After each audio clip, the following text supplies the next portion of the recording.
cornfields. Hey, spooky parents. We want to help promote an awesome alternative clothing brand from the Midwest made just for you ghouls. It's Feral Mama.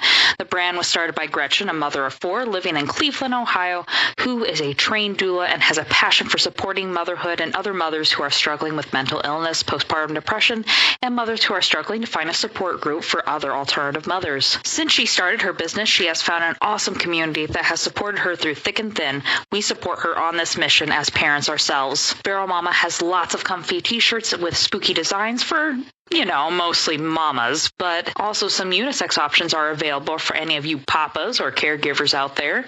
She also sells kids shirts from time to time, as well as hoodies, crew neck, long sleeve shirts, patches, pins, mugs, and some other really cute bags. You can use my code OscureIvy to get 10% off your first order using the link in the description on our Instagram or even on our YouTube, feralmamashop.com/OscureIvy. That's feralmamashop.com/OscureIvy. By supporting her, you'll also be helping us continue to do what we do. It can take anywhere between 14 to 21 business days to receive your order, but remember, she is only one person.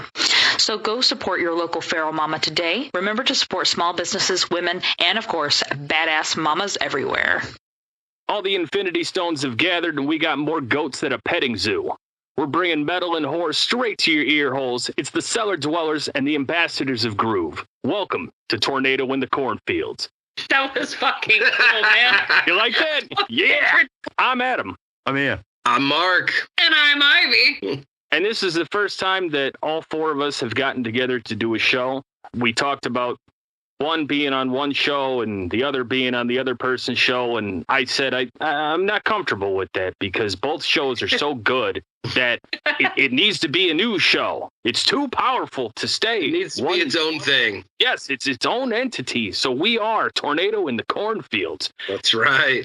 The most Indiana thing I've ever heard in my life. Yes. Tornado in the Cornfields is, in fact, the most Indiana thing you've ever heard in your life. And if you live in the Tornado in the meth fields. That's even better. Well, that's part 2. Well, that's just messed up.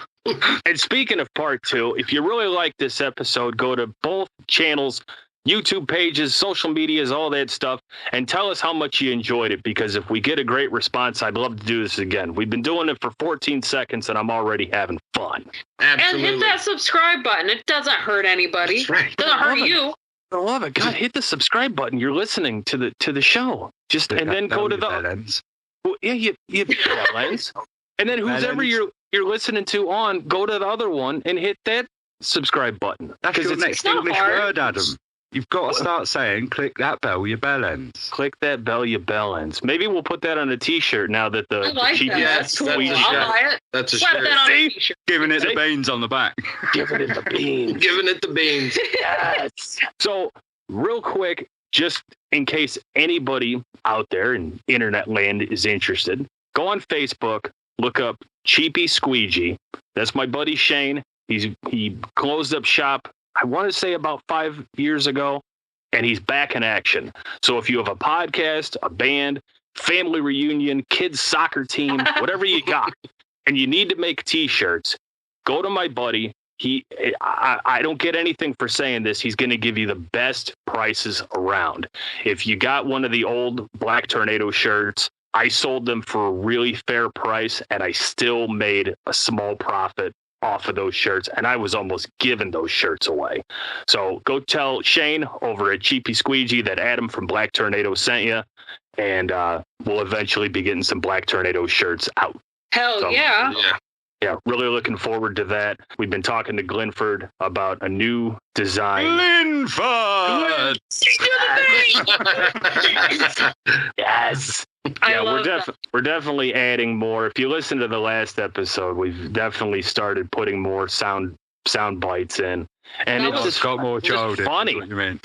So let me say one thing. That last episode was the fucking best episode y'all have ever put out. Yes. It's so weird to hear. So I like it. All the bands were good. I like the Ian centric episode. The reason it was cool. He was the main character. Yeah. The reason I don't like it is because My editing was lacking. It wasn't as good. I didn't notice anything, to be honest. You complained You about it. did a great job. It was seamless. Personal critiquing. We never What see he it the means same way. is he was going to try and do something fancy, and he really ended up struggling doing it, and he left it out. It's essentially what he means. Let's get into our first song because I feel like the conversation is going to flow, which is great. But if we don't start playing music, then what are we doing? Yeah. What's the point? So you guys brought this one to our attention. If you guys want to introduce our first band, go right ahead. Yeah. So this is Violite from Akron, Ohio. As a matter of fact, they're a friend of mine, Ivy's. But it's a black metal band. Initially, it was formed in 2022. They put out their first demo back then anyway, different singer. But now they released their first album, The Black Dawn, this year as of 2024. Awesome.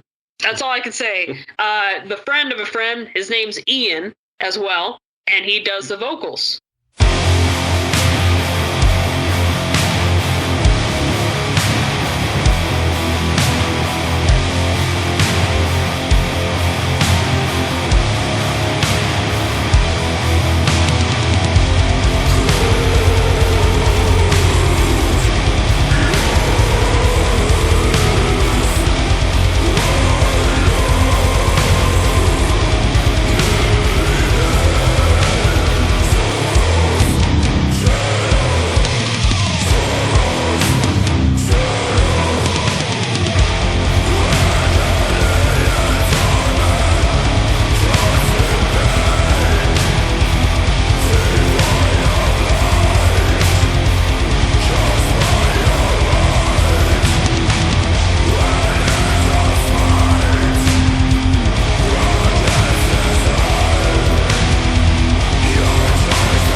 as well ask men what they think of stone. War was always here. Before man was, war waited for him. The ultimate trade awaiting its ultimate practitioner.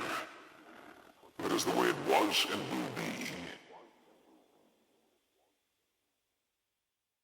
It's a perfect fit. Yeah. I mean, the machine gun drums and the guitar with like Black and Death vocals. When I saw the the file name, I go, I better hear this. And then I played it and I went, yep, this is what I wanted to hear. Exactly. For me, it was the old school metal recording feel of it, just like the grungy, dingy kind of grittiness. Yeah, recording. That's what first keyed me in. The word I use, that was a fucking assault on the senses. That, like, absolutely, just a demon's call to arms, like. I thought it was a good first. Listen to them, like first 30% of it was like One Direction, and then they pick up the pace. Oh, and this was and that was good because like the first time hearing them, it was like. You don't have an opinion. You're like, oh shit, okay, they're like stepping up the pace here. I liked it. I was like, wasn't expecting that's where it was going. Yeah. You hear how they do it? Like, so much better. So much better. Yeah, because they're professionals, Adam. Yeah, we're a joke. so much better than we are. I am literally a joke, even amongst us. Well, like, and I'll cut all this out. But like, remember before when I was like, yeah, they kind of like showed us that we suck at our own promotion because like they did it right. And I was just sitting there and I listened to it when I was listening to their show and I'm just like, oh, that's how you're supposed to do that. You're not supposed to do it the way I do it. You were just really worried because that happened to be the same episode where later on they also won the competition. So it looked like he was like, should I cut all of that stuff out about the promo? Because like we'll talk about them later on. I was like, no, I'm not cutting it out. I'm staying in there. Like, we are shit. They are really good. Well, first of all, if people wanted to win, then they should have entered more. Make other accounts. Yeah, and here's the funny thing is I just last night was like, so I collect horse shit. Like I have a room that's all horse shit. And I was like, man, I got duplicates of shit. I've got like a whole bunch of stuff that I want to put together as like a gift basket and like do some sort of giveaway like you did. And I'm like, you guys need to enter because that'll be fucking great if one of you guys win. Well, I can tell you something if it's horror movie stuff. I got at least 15 buddies that I'll have to share that to. Yeah, I mean, I've got buddies that live at those cons, Days of the Dead, Flashback Weekend. Yes. Yeah. Guys that just live there. Yeah, I'm always at Days of the Dead. Fucking going to Indy this year. Yep, it's later this year in July in Indy. Oh, cool. Hey, get in touch with me, and maybe I'll make my way up there because I haven't been to Days of the Dead in a long time. Oh, dude, it's so great. I'm bringing my 7-year-old daughter and then my good friends Sam and Terry, who we're probably going to have on like a collectibles episode here in a couple months, maybe the summer. Yeah. They stay there all weekend and they like know the actors. They know because they're always going to the con. So like they're like, yeah, come with us. We'll get you free food and like free shit and stuff. So I'm like, hell yeah. Is it going to be just horror movie collectibles? For that episode that you're talking about? I don't think about it. It could be metal. Could throw some stuff in there. Because if it's going to be horror collectibles, let me know because I got a bunch of stuff here that I can show off. Yeah, so it'll be Freddy Krueger behind you, isn't you? I know, I love it, dude. Yeah. So that's like the least cool thing. Yeah, so the gift thing, the gift basket, I guess you'd say, is going to be horror collectible stuff. But then also the episode, we'll do it like live YouTube, how we did some of them, the interviews here down here in the basement. Yeah. And then we'll bring on our shit and just like an adult show and tell like we've done before, but just collectible. So I'm bringing my rare shit, my stuff that like hopefully not a lot of people have heard of or seen. So hopefully it should be good. I've got some signed stuff from cons and just people giving me gifts. I've got a couple rare items like in the realm of horror movies, like rare DVDs and stuff like that. Yeah. And then with the metal stuff, forget about it, man. I got a signed Slayer drum head over there. I got all kinds of shit lying around. But let me know when you do that. I'd love to pop on for like 5 minutes and show off a couple items that I have. Hell yeah. No, we can cut. We can pre-record that and cut it in. Yeah. Or I can jump on live. Just tell me when it is and I'll just join the thing. Oh, sure. That'd be a good idea. That is a good idea. Write that down. Or I could pre-record myself and you could cut it in however you want. Whatever's easy for you guys. Yeah, we'll talk to Luke and see what's easiest because I don't do none of that shit. She don't do none of that shit. All Luke. Yeah, whatever Luke says. Oh, and real quick, and this part I will keep in. Every time I mention you guys, he's like the unsung hero. So I want to give a big shout out to Luke real quick. Yep. Thank you. Because I know that he handles all your guys' technical stuff, which is what I do, for us. And the guy who puts all that stuff together, and Ian puts in his parts as well. All I do is talk. But you put in like the sound effects and those kind of things. My point being is that's always the unsung hero of like even movies and stuff. Like you watch Friday the 13th, you don't think about the director of the film or the props guys or the stunt actors. You don't think about them as much. So big shout out to Luke for putting your guys' stuff together, because your guys' stuff always sounds real good when it comes out. And he does a great job, especially with the YouTube clips where he'll cut in different videos, and so you actually know who we're talking about. Like if you haven't watched the movie or don't know the actor or director, like he does a really good job of cutting that shit in. I just love the chainsaw cut in. Transitioning, I just love that. So that man, he's talented. I mean, he's my husband, so of course I'm going to talk real good. Right. Sure. Like the thing is that he's got a degree in like theater and also like filmmaking, so he has a good idea of what he's talked about. He's also worked on films as well, like locally made films. So I'm glad that he knows what the fuck he's doing, because at the time, just like, babe, here, you figure this out. I'll give you some notes. You do this. Editing my video, it made me want to blow my fucking brains out. I'm not even kidding. Everything about that song has made me want to fucking just... It's made me want to write another song about how fucking angry that song made me. That's funny, too. I hate editing our show. It's the worst. I say it all the time. I hate editing our show. It's the worst part about the show. It's boring. You have to listen to the same 2 minutes 5 times to make sure that it's cut the way you want. So by the time you guys hear it and it's 45 minutes or an hour, I've heard it for 7 hours. I'm all good with that bit, though. That's the weird thing. The problem I have, I do the editing, but I'm so unsure of what I should leave in and leave out. I'm so unsure of everything that it'd take a week for me to edit it, because I'd be messaging Adam 35 times a day. Like, should I leave this bit in? Should I cut that bit out? So it just makes sense for him to do the editing and me. But I actually don't mind editing as an audio person. I fucking spend all of my time editing on screens, looking at WAVs and shit. It's just hard work. See, this part is fun. I look forward to this with Black Tornado and with us doing this. Like, this is super fun for me. It's when the call ends that it becomes not fun. It's like, oh shit. Then I go, oh cool, I have 5 hours to edit. I get three or 4 fun days afterwards, and then I get 2 days of fuck. And I'm like, oh shit, I've got to get it back to Adam by Thursday night, because he's got to put it up for a fuck.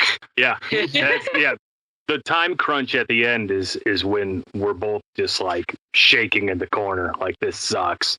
But anything, even something fun like this, if you don't put the work in, it's going to sound bad. And I think our show sounds pretty good, all things considered. Yeah, we're going to. You guys picked out a band that we were going to play.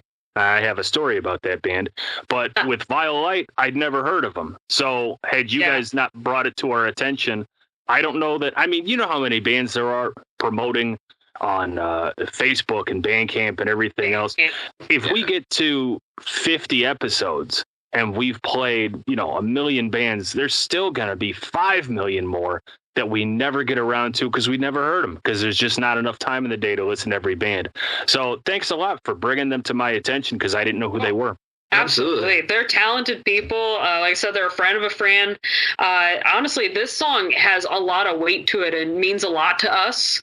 One of the reasons is because this song was actually essentially written after Ian's friend. He learned that his friend had killed himself or died by suicide. And that's Ian from Violite. Yeah, not Ian from not Ian here. to. Yeah, right. So Shadow of Sorrow is really just Ian coming to grips with the song and working through his anger and sadness and confusion of the situation at hand. And this is what was produced out of it. And the reason it touches us so much is because the death of a friend is how we actually met. Yep. Okay. Yeah, it's good things come out of chaos and craziness and desperation and despair sometimes, because That's with what Matt was us, all about, I had really.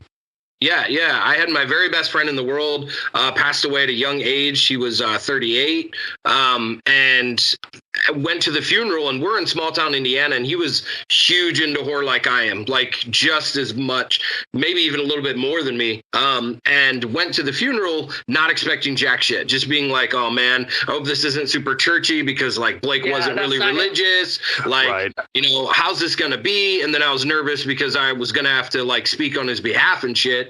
And I, have never done that. And I enter in the funeral home, and all of a sudden I noticed there's like a bunch of horse shit everywhere. The music is what I really like lured me in, because the music was fucking spot on. And I was just like thinking to myself, how the fuck can this be? Like, I didn't put this together. His father didn't put it together. And he had no one in his friend circle that like would have pulled this off. And I'm like, go to his dad, and I'm like, who did this? And then they put me in touch with someone else that worked at the funeral home. I forget who it was, but then they actually pointed me to Ivy. And I just went up to her and told her like how much, I really appreciated all the work that she did. And then come to find out, they brought shit from the personal collection that is sitting right with us right now, which is pretty fucking cool.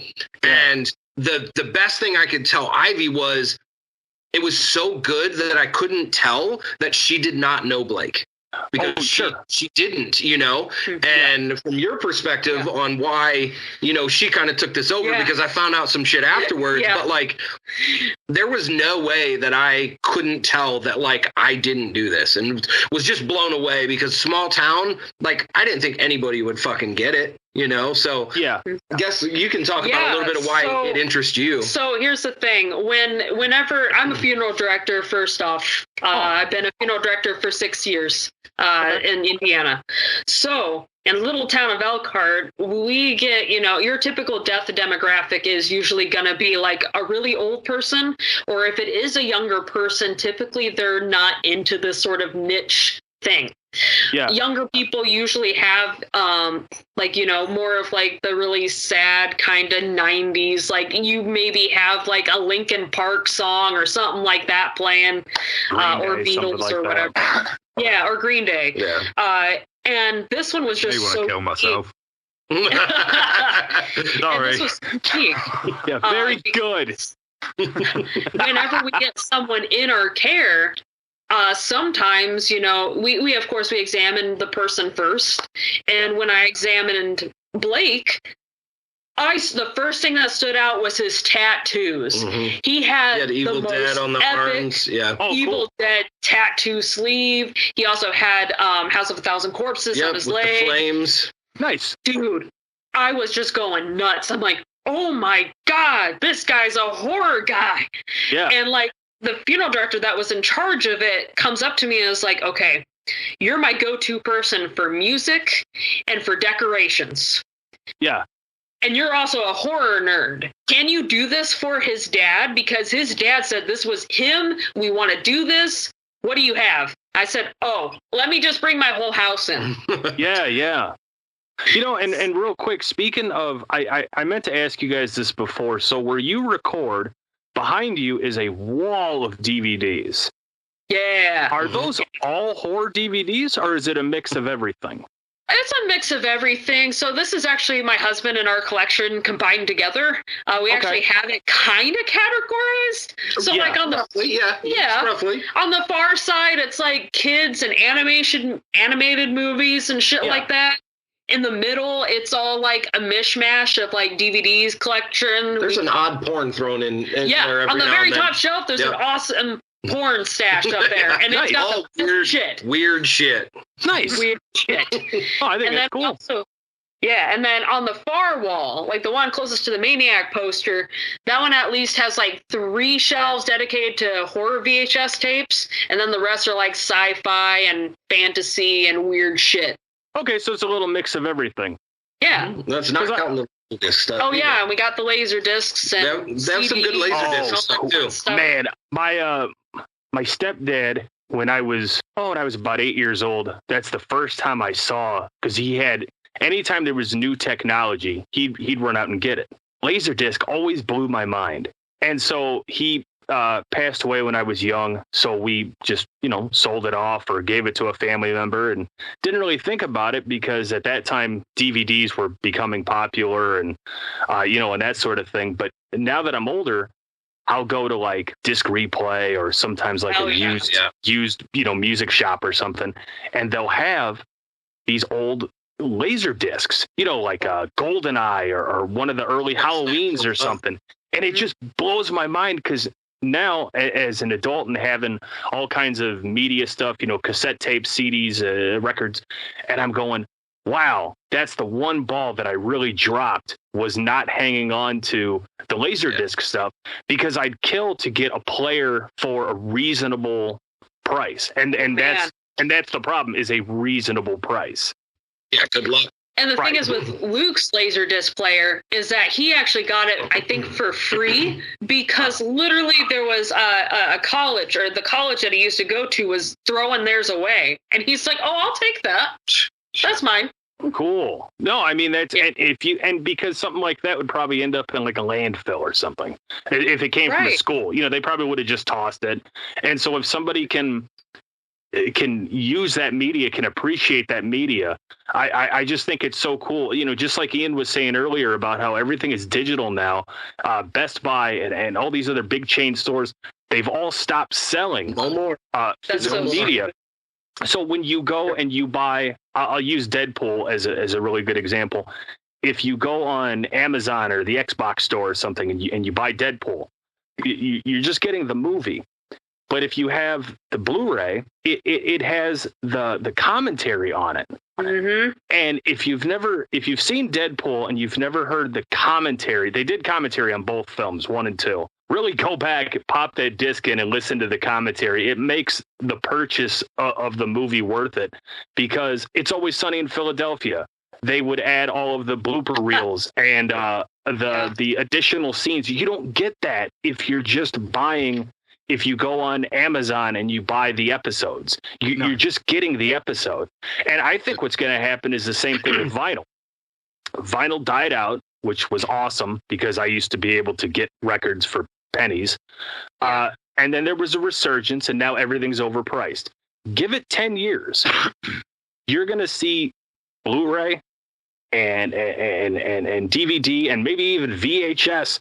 You're going to see all of this come back with a huge force. And everybody's going to start pressing physical discs again. Just wait for it. We are seeing a small resurgence in VHS recently. Like, you look at special markets, and then all of a sudden there's like Lisa Frankenstein's on VHS. I'm like, the fuck?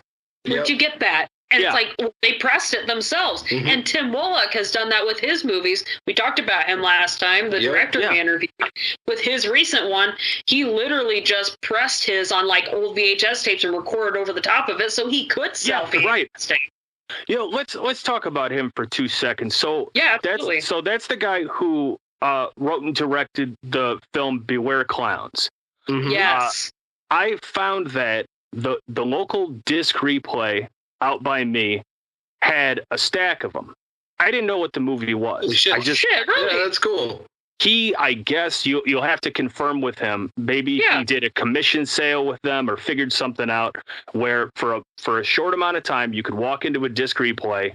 If I'm remembering correctly, it was the Maryville location, and they had a display of his movie. Now, I didn't know what it was, but I like horror and I love clowns. So I said, sold.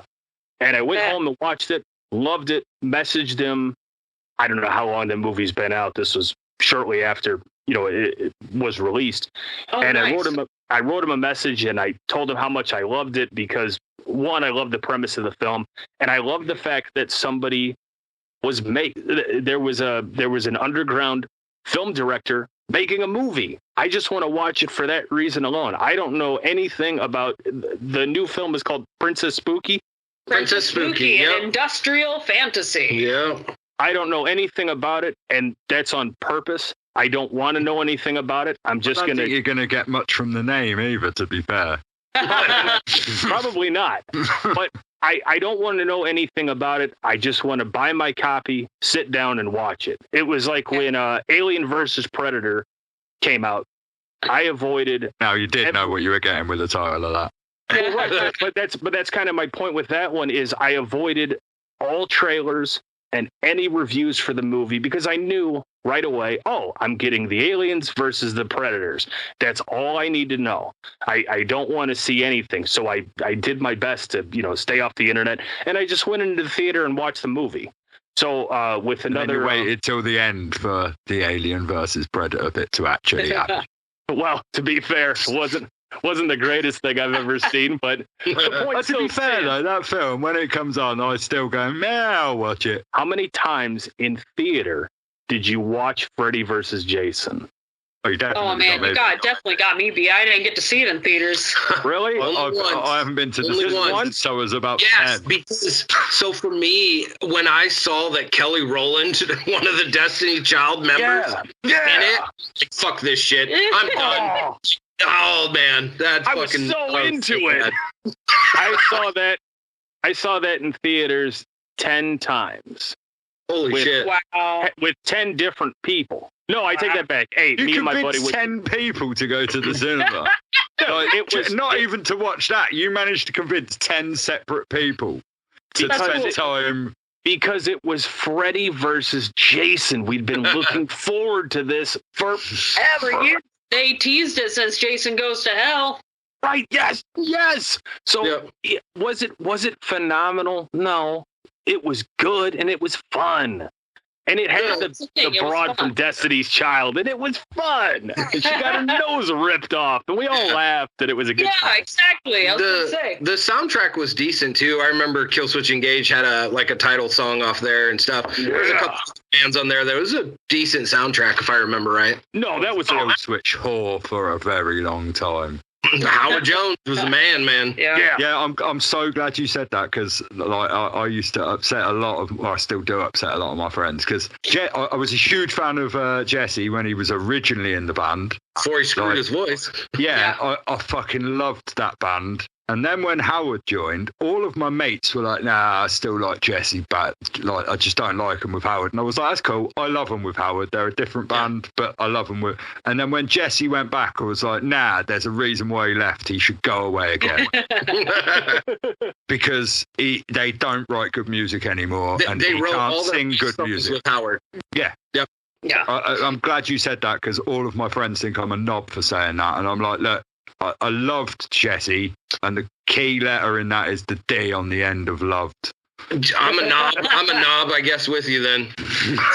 So I will say one thing, kind of going back to Violite and everything like that, is that one of the things that Ian wanted me to kind of address, this Ian for Violite wanted me to address was that, okay, if black metal is like the dingiest, darkest thing in metal, the dingiest, darkest thing in horror is underground horror. Absolutely. And I'm talking like the nasty shit. We're talking like Solo. We're talking like, I'm not, get Human Centipede out of here. They were something. They're has-beens now. But I'm talking like the original, the OG, Faces of Death. Oh, yeah. You had Mondo films, Traces of Death, that even had really awesome like metal, like a metal soundtrack to Traces of Death. But also Holocaust, stuff like that. Exactly, but also August Underground. I haven't seen that. No, I haven't seen it. That's some trashy shit. Yeah, it's pretty trashy. Wonderful. I'm writing it down. That shit, there's 3 movies, I believe. The director, Fred Vogel, is actually a really nice guy. He's a sweetheart and a big teddy bear that you could not imagine this guy in his head has all this vile shit written down. That's why he's a teddy bear, because it all comes out. Well, yeah. He gets to get it out. If he kept it in, he'd be stabbing people and killing babies. Right. But it's like that movie, those movie series are meant to show like the bleakness of reality. just like Violight's music. And it's just like, oh, goddamn, dude. It's just so awesome that we have an underground, nasty underbelly that we can kind of explore. And if you're, brave enough to explore it, go for it. Dive in head first. Necromantic, you can't get any better than that. Oh, yeah. So this is the band I actually had a story about. Awesome. I was sitting on I was on Reddit on just one of the metal pages. I can't remember which one. But because they're from Indianapolis, correct? They are. Yeah. Yep. Yeah. Mm-hmm. So they were supposed to be on. We were going to play them on our indie episode. Oh, nice. Another like theme episode, but they have more tracks. So maybe we'll play a different one. But anyway, I was on Reddit, and I can't remember who from the band. Maybe it was the guitarist, but he posted like 25 codes for the album, and I just so happened to grab one. And this wasn't during Black Tornado time. I just saw, hey, a free record. I'm gonna grab one up. So I've actually been listening to Dead King's Peace for a while now. They're on a thumb drive that I plug into the truck, and then I can listen to audio. Of course, you've got a truck. I live in Indiana. Hey, my truck actually gets used for truck purposes. I'm always hauling something. You live in Indiana. Like, to be fair, of what I know of Indiana, it is pretty trucky. It's especially where I live in Indiana. It's very trucky. You know what I mean. I get like, farm truck. Fields and farms and hills and fucking rocks and like where I live, we call it rural. Yeah. Rural, yeah. Right. I live in the countryside. There's a lot of fucking mud and there's a lot of people in trucks around here. All I'm saying is if you look in the bed of my truck, it's all dinged up from actually moving shit around. It's not it ain't clean. It ain't clean by any means. Adam, this is related to what we were talking about the other day, and this is barely musical related, but it is related to what you were just going to say. The guy that lives just over there has got a Ford F-150 truck. Okay, yeah. He's imported from America because he's he's a dumbass, right? Now, me and Adam were having this separate conversation the other day about Chris Barnes, right? Barnes. And I happened to say to Adam, I've got this guy that I went to school with who's also a cunt, and he's also called Chris Barnes. It must be something to do with that name. Guess who that cunt is?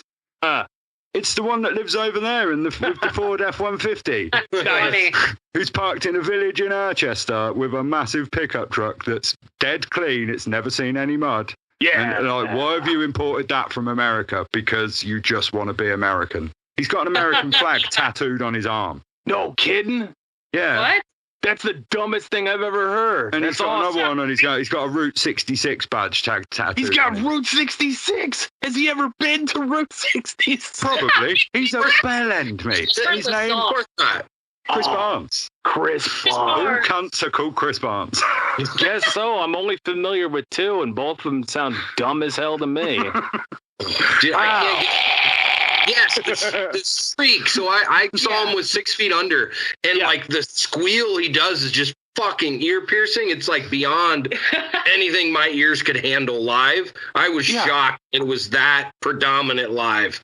And if you go back it's to more early... than their ears can handle live. That's how he gets away with it. They can't hear it. It's just deaf to how bad he is. Go back to early Cannibal. You know what? We're not talking about Chris Barnes because I'm not going on that. Nobody likes Chris Barnes. We're going to talk about Dead King's Peace. I can't do Chris Barnes. We're going to talk about a band that's good. I can't. I just won't get into it again. So anyway, I found these guys on Reddit. They had posted their code for their album, and I snagged one. One thing about this band, I can't place who they sound like, but they remind me of someone. And I guess that's a good thing. Maybe it's the vocals, maybe it's the guitar. We'll let you guys come to your own conclusion. Maybe it's in my note. This is Dead King's Peace. Song is called Burning Alive.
witch, burn, witch, burn, burn, burn, burn.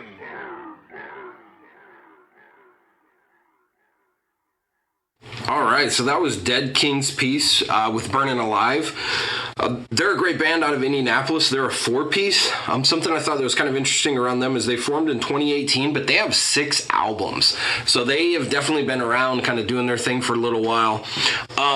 I think that they have kind of like a rockish / metal kind of Alice in Chainsy type vibe. The vocalist definitely has a unique kind of rougher kind of singing vocals about him, and I think just his persona and definitely in the video, because I was watching through that too.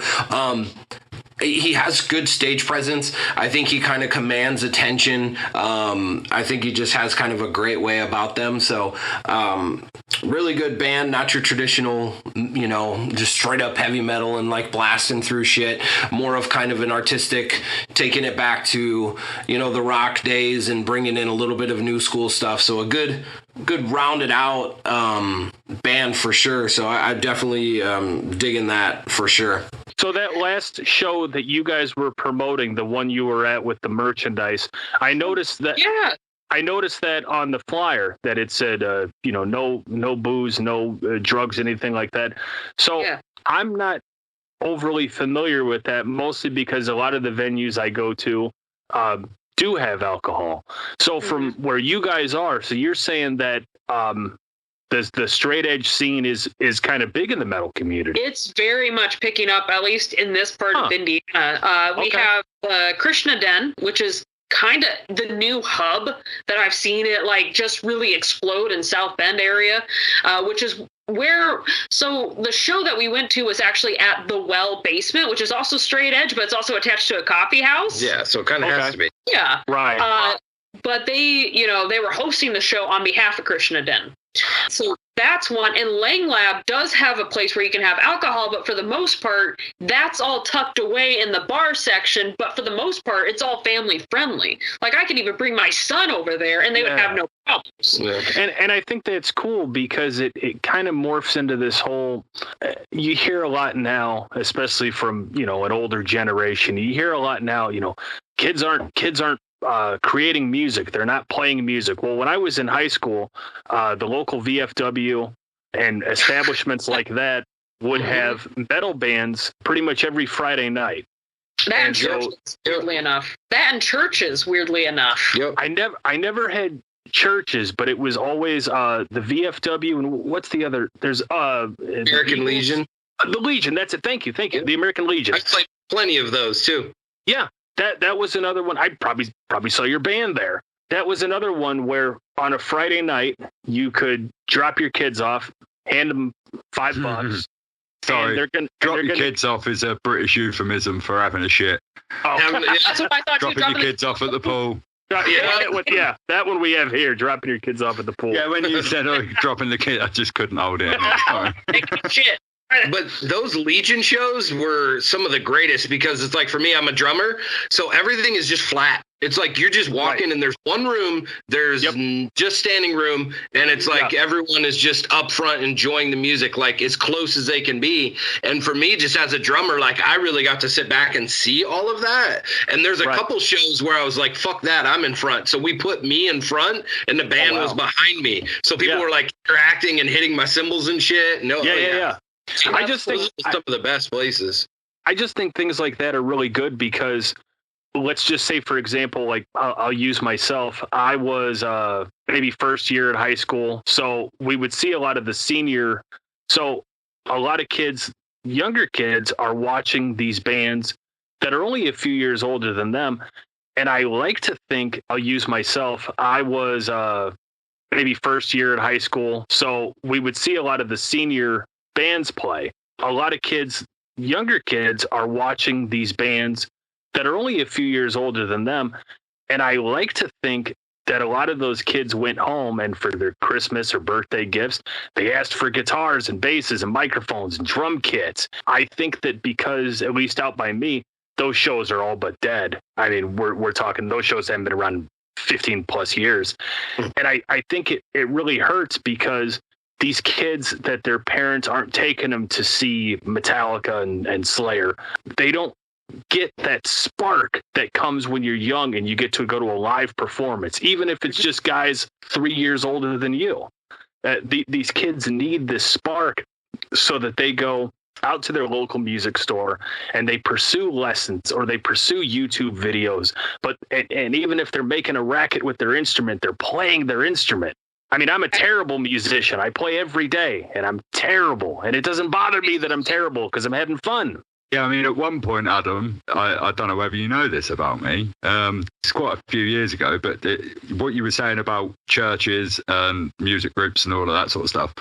My old band, we decided to run a community music group for the exact reason you're saying, because in our area, there's a lot of rock and metal bands, which is why we do this podcast. Me and Adam got chatting and realised that the scenes were quite similar where I'm from and where he's from, and we thought that'd be quite cool. But also, there's a huge electronic music, and I don't even know if it's a thing in America, drum and bass. Do you know? Oh, yeah. No, there's huge festivals. But jungle drum and bass here in the 90s and the 2000s. So is it more, just out of curiosity, is it more like new wave kind of stuff? Like goth or post-punk? Not so much. Well, there is a big sort of EDM and like house and more electro side of stuff. But here specifically, there was a massive jungle drum and bass scene, which literally is just drums and bass, and then some guy MCing over the top at a fucking billion miles an hour to the point you can't actually understand what he's saying, and he's just going like constantly. That's interesting. That sounds fun. But like a load of people we knew used to do that every Friday night. We've got mates, one of my mates has got decks set up in his living room, and they used to sit there for hours, and they've got 3 or 4 DJs, and they'd do us an hour each, and there'd be 5 lads MCs, and they'd just swap over and just go for fucking hours, and that'd be the party. People would be walking, and they live stream it. So we put on a music group because we were like, there's a lot of kids around here who were into music, but it's quite a poor area, and we were like, they probably have never had the chance to fucking shout into a microphone or whack a drum kit. So our band set all our stuff up once a week and did a deal with a local church to do it at their like community centre thing, and we ran that for about 1.5 years, and it was one of the best things I've ever done. I just loved those kids coming and seeing like a kid who wanted to play metal, and then some garage MC coming in and going, this is quite cool, I want to try and rap over the top of this. And just random people there, and we had like a DJ come up, and we had MCs, and we had guitar players and people learning drums, and like our drummer gave some drum lessons and we gave guitar lessons. I remember teaching some kid how to pinch because he wanted to do pinch harmonics. Right.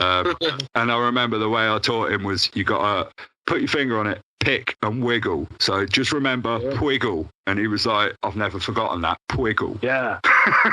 And I think with people like you doing things like that, I mean, he could have inspired one other kid. That kid could have inspired another kid. And before you know it, you've got another garage basement band. And maybe they won't go anywhere, and maybe they won't be the next, Anthrax or something. But they're having fun. It's about helping.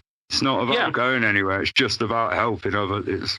That's all you want to do. Just watch some other kid learn how to do something and go, I'll help do that. Absolutely. And if you're going to teach someone how to do something, pinch harmonics is where you start. Well, yeah. He was a Pantera fan, as everybody around here is. Okay. Yeah, they want to get that Dimebag tone. Hell yeah. Well, actually, funnily enough, that links into because I'm doing the next band, and I Adam, number 3. That's right. Go ahead. Because you tried to rush me. Me saying about there's a big bit of Pantera in the reason we do this podcast is because the metal scene around here is very groove based. And I'd always say to Adam, basically, there's a few inspirations on every band around here. You might not be able to hear it in their music, but every person that comes up around here, Pantera is a part of the way they play because of the groove and all of that. And the next band you can hear that groove in it. This is a Rushden-based band. I've actually done a song with the singer from this band called Buried. It's I shouldn't plug it, and I'm not going to, but it is on my Bandcamp. The lead singer Barry is long. I've known the guy for 20 something years now. He's a long time friend. He's a bit of a local hero to a lot of people. This is the Dark Horse with March of the Infected.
Okay, so yeah, love that song.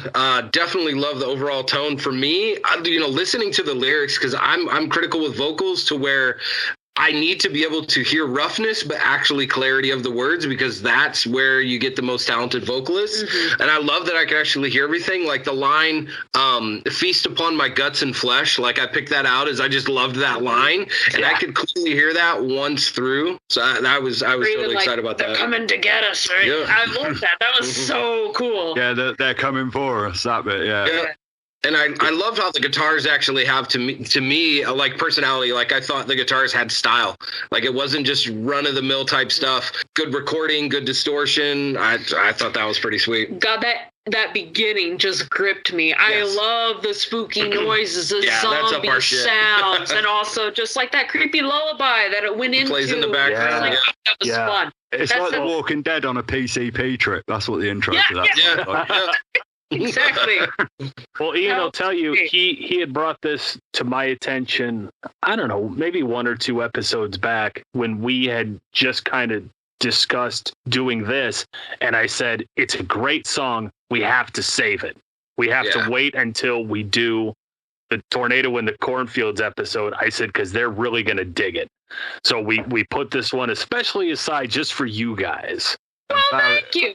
Barry himself is a big horror fan. That's awesome. I was wondering what inspired his song. Do you know? Like, was it specifically Walking Dead, or was it some? No, I mean, to be fair with Barry, I don't know where it comes from, because speaking from experience, when I did a song with Barry, I've wanted to do a song with Barry since I was a kid, because one of my mates was the drummer in a band with him when we were about 15, 16, and Barry's a bit older than us, and so he's always been like the one who's a few years older than all of us have been like, that guy's fucking cool.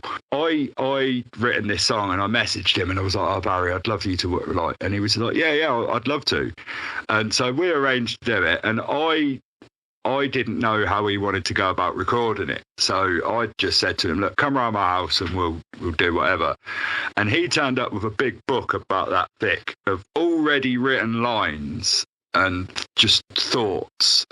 And I didn't hear any of it. He just went into my bathroom and was like, yeah, just play the song through a couple of times on the headphones and I'll piece it together in my head and then I'll sing it. So I was like, yeah, okay. And I played it through once. And the second time he started singing, I could hear it, but I couldn't hear it very well because I was in another room. The third time round, or the fourth time round, he just went for it and fucking nailed the whole thing in one go. And it was just from pre-written lines that he was like, oh, that one works for that one. And like you saying, certain bits jump out. In that song, the line that always jumped out for me, like the whole, he pieced it all together. It's another sort of horror-y, deathy sort of themed song, but there's a line in it that just you can hear me laughing in the vocal take in the background because he just screamed at full volume, using cheap detergent to clean my bloody dress. And I was like, where the fuck did that get? Like, where have you thought that and written that down? Like, so asking where his influences come from, I don't know. Like he's really into like the drone and the Norwegian black metal thing. He's got a side, a real like drone filth metal side project called Chapel Wraith. But they're like, for a 3-piece band, they are loud and tight. Like Barry, the singer and the guitarist, James, the bass player, and Matt, the drummer. Like, they make so much noise for a 3-piece band. Like, wow, that's cool. Yeah, another thing with March of the Infected I liked is defined choruses. They were defined choruses, and you don't always come across that in metal. Mm-hmm. Some of it's just a straight, run through, but defined choruses I thought was pretty good. It definitely sticks in your head. Yeah, they like to write almost sort of pop metal songs, but not in pop. In that, but in the structure, they like it to be shorter. Pop format. There's a reason it sticks in your head. It's science. Exactly, it's short and catchy and refined things. Like I have a tendency to do it. And we have played bands that have done it, or I've thought they've done it. They probably love it, but you can overplay a section because you love it too much. And the old pop trick is to put the chorus in the very beginning of the song. Is you hit everybody with the chorus first, give them a little half chorus. Give them the little half chorus and then give them the double one in the point. Yeah, like you can overplay something because you love it, and then by the time you've listened to the song, you're like, shit, this is like 6 minutes long and it's dragging now. And you can cut everything in half, and it works much better, and you want to listen to it again, right? Because you haven't heard it enough. That's the point. You should always leave them wanting more. Not going, fucking hell, shut the fuck up. Wanting it up, yeah. I mean, you said you've got all the Rush records. That's a band. Yeah. I love prog, but I've never managed to listen to Rush and not go, fucking shut up now. It's long. So just a side note. So my birthday was the other day. And Happy birthday! Happy birthday. No, please don't. Please don't. I'm gonna cut it. I'm gonna cut it all out. No one wants to hear me singing. Fuck no. So I was at my mom's house having dinner outside, and she has an iPad and one of those really powerful Bluetooth speakers. She was playing, I don't know what. She's a big Michael Jackson fan, so probably Michael Jackson. And I'm like, hey, it's my birthday, so I'm gonna play music. So I played I put on Bong Ripper, and if you're not familiar with Bong Ripper, each song is about 15 minutes long. And the BPM is about 4. Yeah, the BPM is stoner rock. Well, no, this is straight doom. Yeah, it's drone technically, Adam. Yeah.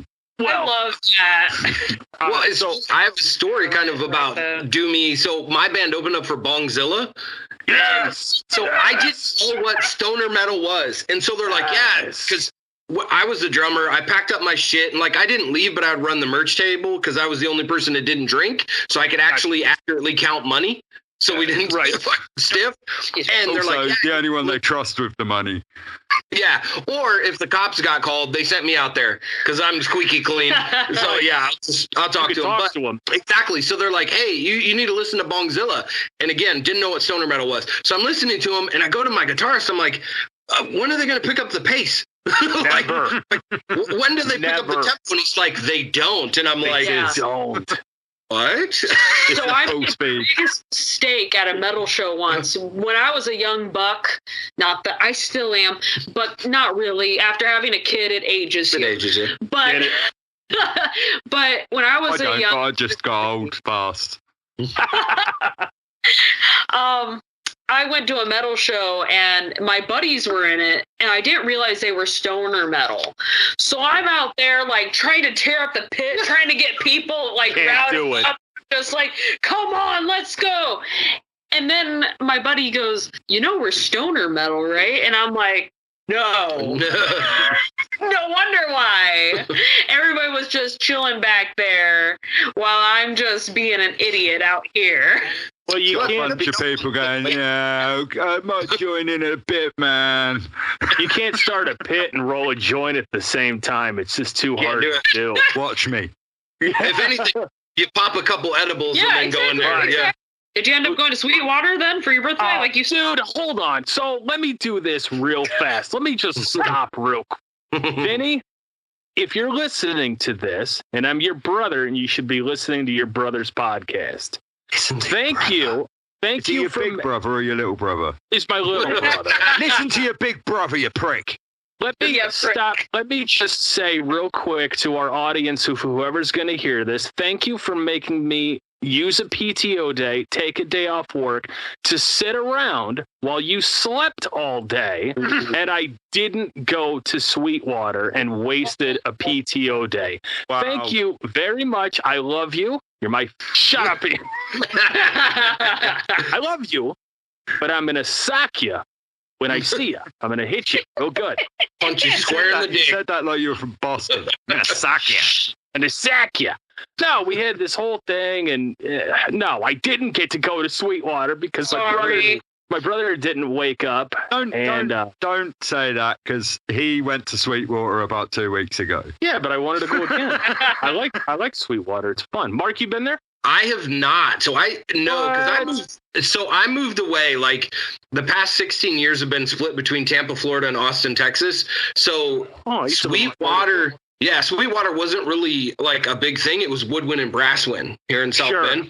Yeah. So I used to go to Woodwind and Brassman all the time, but I have not been to Sweetwater. But my old bandmates want to start up an instrumental band, and we all have like a band date to go there, but we just keep having to reschedule and shit because we've all got families. But yeah, we're gonna be going pretty soon. Cool. So I'm gonna plug Sweetwater real quick. I don't have the date in front of me, but Clutch is playing at Sweetwater at the end of the year. No kidding. The tickets are $40. You gotta go. I don't. Tickets are $40, man. Wow. How can you not beat that? And Ian and I were just talking about Clutch on the episode or two ago when we did These Strange Explosions. And so now Clutch is playing. They're playing at Sweetwater because Sweetwater, if anybody doesn't know, is the country's biggest music store. They have a doctor there. They have a barber there. What? Oh yeah. They have a barber there. They have a doctor there. They have a full outdoor music pavilion there. Maybe, Adam, they should concentrate on getting your guitar right and not fucking having a doctor and a fucking... Yeah. I'll give them this. I'm sorry, I've got no allegiance to them. Like, they stop fucking around with doctors and bullshit. You're a guitar shop. They managed to sell you a guitar for a lot of money that you had to take back. They did, however, you're not telling any lies. I bought for me, a very expensive guitar. There was an issue with it. They didn't have any problem switching it out. Corey from Ruthless Hustle, we drove up there together, and they did end up giving me a couple free packs of strings for my treble. They brought a new one out. They did make it right. Yeah, we checked the issue that the old one had. It did not have that issue. I plugged it in, played it. I love it just as much as I love the other one. I'm a very happy customer, but Ian's not wrong. You should make sure if you're selling something that, again, to me was in the high end range, if you're selling something like that, you should check it and make sure everything is. I'm not being funny, Adam, right? If I'm having a heart attack, I'm not going to a guitar shop to find a doctor. Best line of the episode right there, folks. There it is. Like, what are they fucking doing? Like, they're a guitar shop. With a doctor and a place to get your hair cut and 2 cafeterias that sell different I should imagine food. There's a fair amount of bald people in there, and then at the opposite end of the spectrum, a lot of men with long hair, so they don't need a fucking barber either. There's no middle ground. You either look like me or it's down to here. There's no middle ground. Maybe it's to restart your heart after you see the price of the guitars in there.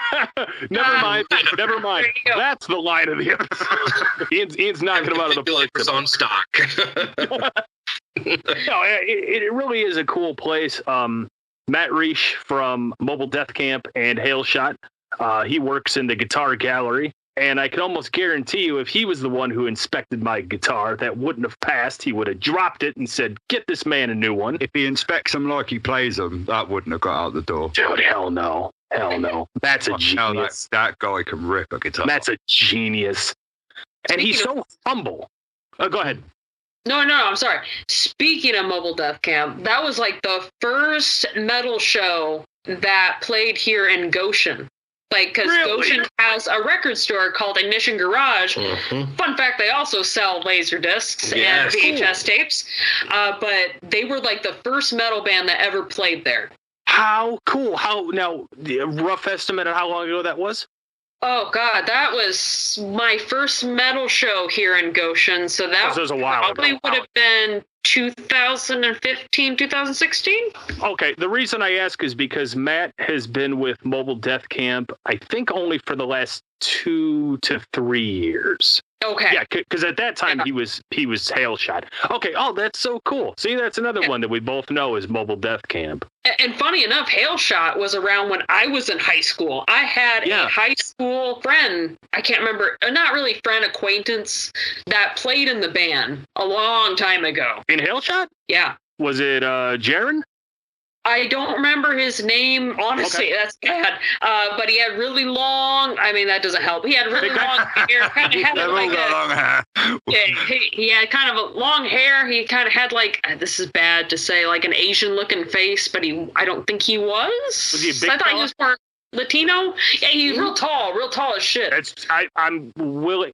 I'm willing to bet that was Jaron. Maybe. Okay. Yeah, and Jaron's a really good guy. We just and I'm going back to old Hail Shot when I say this with Corey on the drums. Corey and I are super tight. We talk all the time. Nice. Matt and I talk all the time too, but I'm always pestering him with questions that I just want his opinion on. It's all guitar based stuff. I'm pestering him with requests to work with him and get polite. Oh yeah, you and fuck offs. Yeah, you and 55 other people. Exactly. Dude, everybody wants to. If you get a chance to work with Matt Reich, do not pass that up, because that's the best experience you're gonna have musically. But this isn't regular Black. Not that way, not the other way around. This isn't regular Black Tornado, and we're not gonna sit here and blow Matt Reich for an hour. I mean, we could. We're not doing it today. Everybody knows we love Matt Reich. When he listens to it, he's gonna be all humble and go, "Oh, I'm not that good." Shut up, Matt. You're amazing, and everyone knows it. Everyone knows you're amazing. Let's get into some horror-related stuff, because we have our friends here who are, I've said it before. I'm not just saying it because you're on now, because I've already said it on the episode. The best horror movie podcast on YouTube. If you haven't subscribed, do it right now.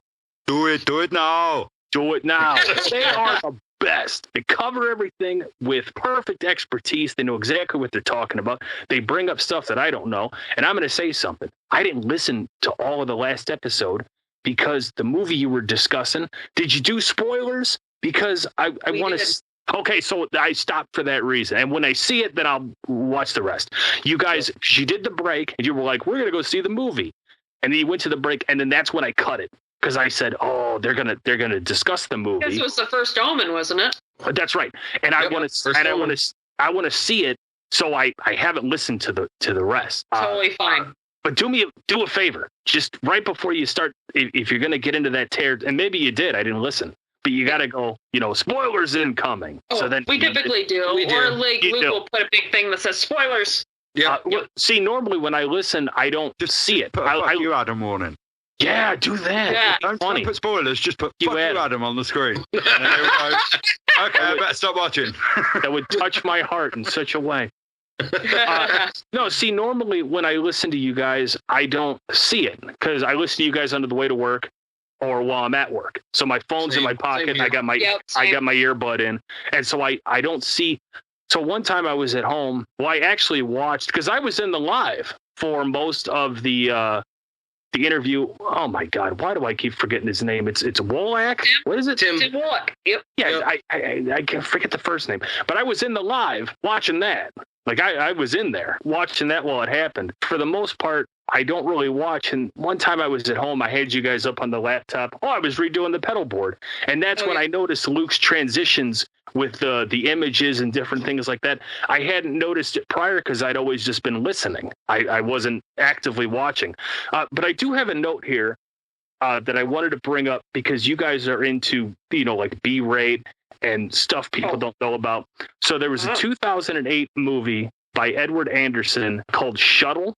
You guys seen that? Shuttle? No. Sound familiar. Okay, so it's on Tubi.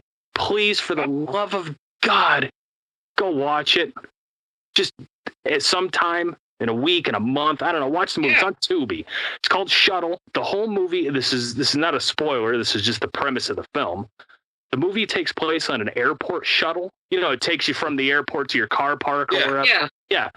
The movie takes place in an airport shuttle. I was living in Florida. This is back 2009, 2010. That's when I was in Florida. Yeah. Oh, yeah. My uncle used to love renting B-rate horror films. So we'd get some food, and we'd kick back, and we'd watch these movies nobody had ever heard of. And so we're at the movie store, and he sees it, and he goes, hey, a horror movie that takes place on an airport shuttle. How do you beat that? I'm like, dude, sold. He falls asleep halfway through it. I am in love with this movie, to the point where I have one of the theatrical posters. I have it saved on eBay, and if I can ever find prop or anything having to do with promotion for the film, I try to buy it or bid on it or whatever. I'm probably hyping it up. It's not the greatest horror movie ever made. I just really enjoyed it. So yeah, giving a quick shout out to Edward Anderson. I think he's made like 2 films. This was just one of them. 2008 film called Shuttle. You can find it on Tubi. Please watch it. And if I wasted your time, please message Black Tornado Podcast on Instagram and tell me how I wasted your time. Any interaction, I love good interaction. It's like my dog. Frank Zappa said, "All publicity is good publicity." Absolutely. So yeah, if you guys haven't seen that, so you got to watch that fucking movie. It's so good. We'll check it out. We don't come across too much stuff that like Ivy's not seen and I've not seen. Doesn't really happen all that much. This was, I mean, when I'm telling you B-Ray, it's shot really well. Mm-hmm. It's not like on some camcorder bullshit. It was shot really well. It's just it didn't get any play. Nobody knew about it. Yeah. You know, it's the modern world, though, isn't it? Getting noticed is the hard bit. Once you're noticed by somebody and you're in, it can get bigger. But getting noticed. All right. This next band is called The Holy Nothing, and they are personal friends of mine. Joey, I will never stop singing your praises because you're fucking awesome, dude, if you're listening. But The Holy Nothing is from Fort Wayne. They're a grunge stoner metal band founded in 2022. However, the guitarist Joey has had like 3 different bands under his belt: Louisiana Lot Lizards, Death Tax, and Burial Party. God, they're fun, and they are big horror nerds, so I'm excited to share this one.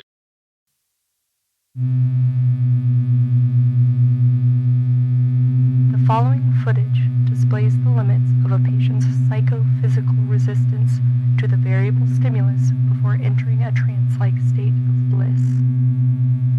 The following footage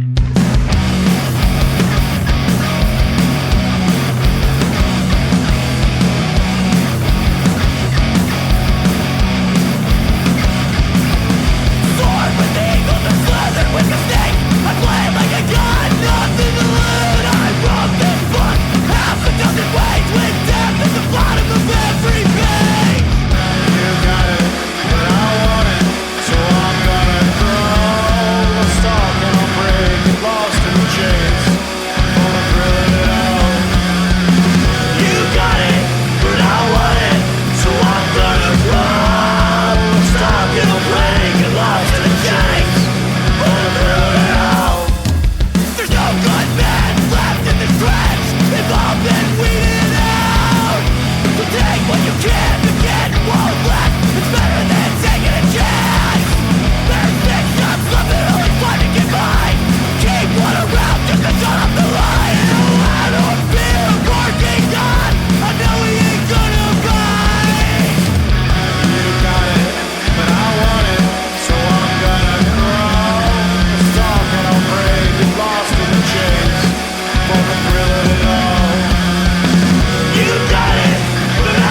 that's a catchy song. That's some good fucking pit music, man.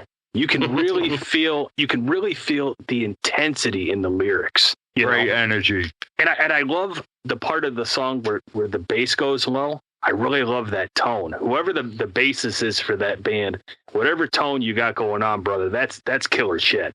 I literally had in my notes, the backing vocal has a unique tone to it, because I always pay attention to backing vocals because I would do that. Sure. Such a unique tone. And I hate to use the word monotone because it's not, but it's not a like pitch matching backing vocal. It's his own thing, and it meshes with kind of the hardcore / like punk screamy vocals of the vocalist. But more rhythmic than melodic. Yes, but it just kind of runs its own course, and I really dug that. I was like, that's cool out of the backing vocals out of that bass player. So I believe that's Dan. Dan has been in the band since Death Tax, which I think was the previous band, and he has done a great job, and you can tell he really chef's kiss. I don't know how else to describe it. Well, power to you, Dan. You got a killer bass tone, man. I really dig that. Got a great rhythm section, like great band, but like great rhythm section. You're saying about the drums, they're just what needs to be there. Like what we were saying about not overplaying and not overcomplicating things and stuff. Yeah. Like the rhythm section to that band really drive that band well. Do you know what I mean? Yeah. It's got like I say it quite a lot on it, but you can feel the energy in the recording on that song. You've got to sound like you mean it, and you can tell they mean it. Whenever you go to like one of their shows, the energy is just there. Even just Joey, just his vocals, and even times he will break and he'll go, "Let me see this fucking circle pit, circle up." Yeah. He takes full command. He grips that stage by the balls, man. Yeah, it's a skill that needs to be practiced amongst musicians, because it's something you have to learn to turn on and off if you're going to perform music. And like something I could never really do, which is why I didn't really enjoy performing that much. Difficult to capture the energy. It's easy to do it live because there's people there in front of you and your heart rate gets up and but when you go to record stuff, it's difficult to put that across because you're looking at a wall. And so like in recordings and stuff, you hear a lot of music where you're like, sounds great, but there's no energy in it. And that's what we were saying earlier about you can be less good if you're original and you perform it well and you commit to and like you mean it. It doesn't need to be sounds like it's produced at fucking Abbey Road or you've had do you know what I mean? It needs to sound like you mean it, that's all. Can we talk about something being in the water in Fort Wayne? Because they're just constantly knocking out killer bands. I mean, the last band on the last episode, Snake Handler Church. Yep. They performed together. Yeah. Oh, really? Oh, that must have been a show. Oh, that must have been a good show. Yeah, I can imagine that would have been a good show. Yeah, there's something in the water out in Fort Wayne. Maybe it's because they have a really good venue. Maybe it's the meth. Could be the meth. Maybe it's seeping into the water.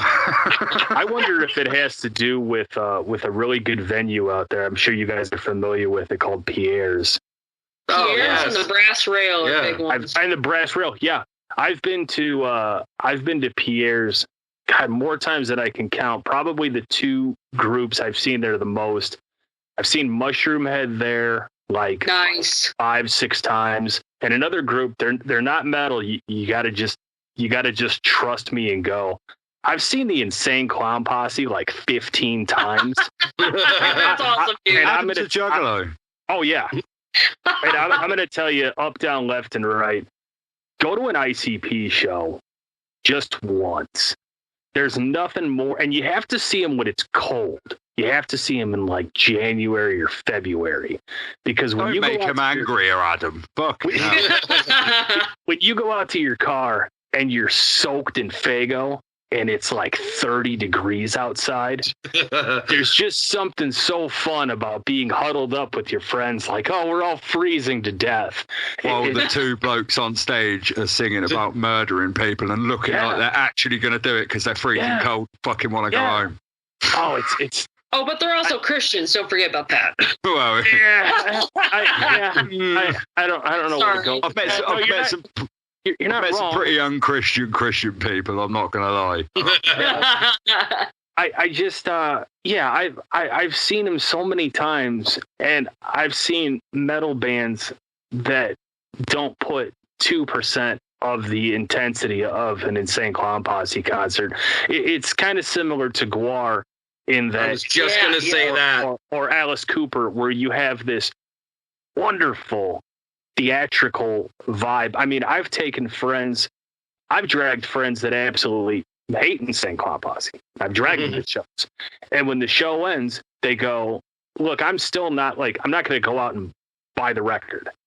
I'm not going to buy a t-shirt, but I had a lot of fun because the crowd, 98% of that crowd wants you to have fun.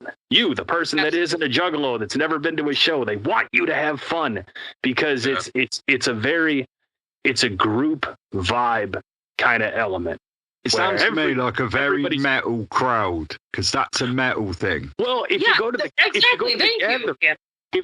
gathering of the Juggalos, which I've been multiple times, there's a lot of metal bands. I've seen Static X, I've seen Soulfly, I've seen Cannibal Corpse. I didn't go that year, but Cannibal Corpse has played. Nice. ICP understands that a large majority of Juggalos are also metalheads. So any gathering you go to, you're going to see, I mean, Mushroom Head and them are close friends. They play almost every year. That was that the last time? I think that was the last time I saw Static X was whatever year that gathering was. Fear Factory played, and a quick gathering note. So if you play the gathering, you're going to get stuff thrown at you. Whether you're good or bad, it's just you're going to get stuff chucked at you. It's a rite of passage over there. Yeah, it's just, for fun. And somebody chucked a catering-sized plate of nachos at Burton Bell. And he caught a handful of it midair and chomped on it as he was singing fucking Fear Factory.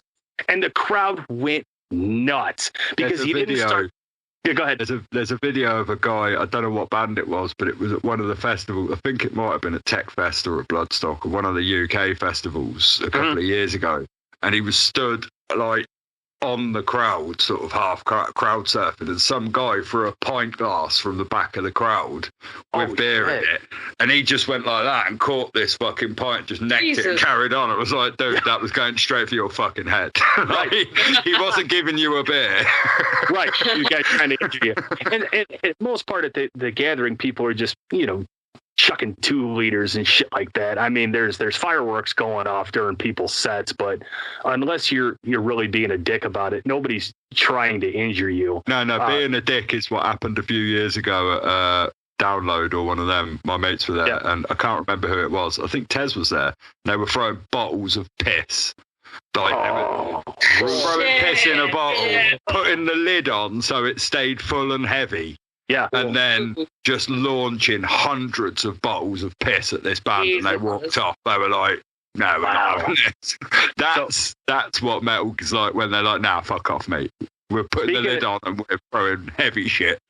Speaking of bands chucking stuff, 2001 Ozfest at Tinley Park. It was right around BLS, I think it started to play, and it had started raining. And if you're familiar with Tinley Park, the whole lawn is a lawn. It's all grass and dirt. So once the ground started to get wet, the sod war started. And the sod war started at the end of Black Label, went all the way through Slipknot, all the way through Marilyn Manson, and stopped right before Ozzy got on stage. So for 2.5 hours, people are just taking fist-sized chunks of dirt and whipping them as hard as they can. And I was a kid, this is back in 2001. I was a kid, and you're just getting pelted in the head with just dirt. Sounds like Download every year. Yeah, it was pretty wild. I mean, I didn't see anybody get injured, because it's essentially mud at that point, but they had to stop. I think it was between Slipknot and Manson's set. They had to have a longer stop and clean the stage off So like Manson wouldn't slip because it was just covered in dirt. And over the PA, they were like Marilyn Manson. Yeah. Tez is a big Manson fan. That is one creepy, fucking rapey little cunt. I don't care what anybody says. I'm not even going to cut that out because you're not wrong. To be fair, this is back in 2001. We didn't know. We just didn't know. No, you did. You did. Well, I didn't know.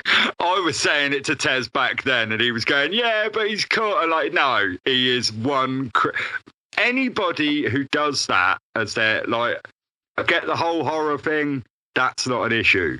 Yeah. The way they took it, where they were like, no, we want to do this almost naked androgynous monster with satanic cult baby fucking thing. You're like, no, you don't come up with that unless there is something not right. And he's been proved to be not fucking right. You're not wrong. And actually, in 2001, I hadn't heard... I knew who Marilyn Manson was. I never listened to his music. So that live show, and I'll give him this. Yeah, he's terrible. There's a ton of, if you've been living under a rock for the last few years, there's horrible allegations against him. I mean, to be fair, Adam, in his defense, he's not the worst member of his band, if you know anything about his band. If you know about Twiggy Ramirez, Marilyn Manson is not the worst member of that band, so that should tell you all you need to know. Yeah. If that's the guy picking people and he's gone, yeah, he's cool. Nah. Right. I'll give him this. I didn't know anything about his music.